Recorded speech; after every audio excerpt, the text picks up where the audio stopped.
ఇక్కడ యోబు గ్రంథంలో కూడా యోబు ఎలాగో మాట్లాడుతున్నాడంటే, దేవుని ఆత్మను సృజించెను, జలముల పైన అల్లాడిన ఆత్మే, ఆ నోటి ద్వారా వచ్చు మాట ద్వారా నాలో జీవమును పుట్టినది, ఆయన శ్వాసలో నుంచి జీవము నాకు కలిగి ఉన్నది కాబట్టి నేను మనిషిగా ఉన్నాను, జీవించేవాడిగా ఉన్నానని చెప్పేసి ఇక్కడ యోబు గ్రంథంలో ఆయన మాట్లాడుచున్నాడు.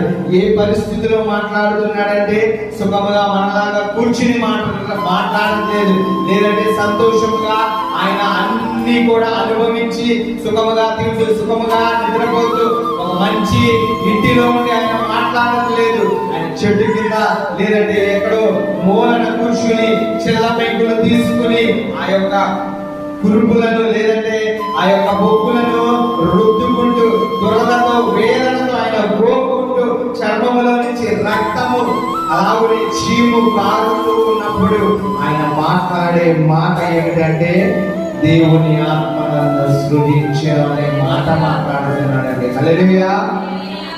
మనలో ఎంతమంది అలాగున మాట్లాడుతున్నాం, చిన్న కష్టానికి దేవుడు ఇది నాకు చేశాడు, దేవుడి వల్లే వచ్చినది, ఎందుకు ఇంత భక్తి చేస్తున్న ఉపయోగం ఏమీ లేదని అనేవారు చాలా మంది ఉన్నారండి.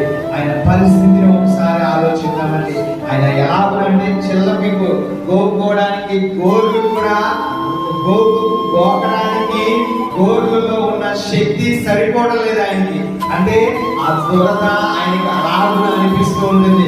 గోర్లతో గోపుచున్నప్పుడు ఆ చర్మానికి కూడా ఆయనకి తెలియని విధముగా ఆయన చర్మం అంత మారిపోయి ఉన్నది. ఒక చిల్ల పెంకులు తీసుకుని రుద్దుతుంటే అప్పుడు ఆయనకి మనం చూస్తున్నామండి. అలాంటి సమయంలో దేవుని ఆత్మ నన్ను సృజించెను, సర్వశక్తుని యొక్క శ్వాసము నాకు జీవం ఇచ్చెను అని చెప్పేసి ఆయన చెబుతున్నాడండి. అంత శ్రమలో కూడా నోటి ద్వారా కూడా పాపము చేయకుండా ఉంది. ఇక్కడ యోబు గ్రంథంలో కూడా యోబు ఎలాగో మాట్లాడుతున్నాడంటే, దేవుని ఆత్మను సృజించెను, జలముల పైన అల్లాడిన ఆత్మే, ఆ నోటి ద్వారా వచ్చు మాట ద్వారా నాలో జీవమును పుట్టినది, ఆయన శ్వాసలో నుంచి జీవము నాకు కలిగి ఉన్నది కాబట్టి నేను మనిషిగా ఉన్నాను, జీవించేవాడిగా ఉన్నానని చెప్పేసి ఇక్కడ యోబు గ్రంథంలో ఆయన మాట్లాడుచున్నాడు. ఏ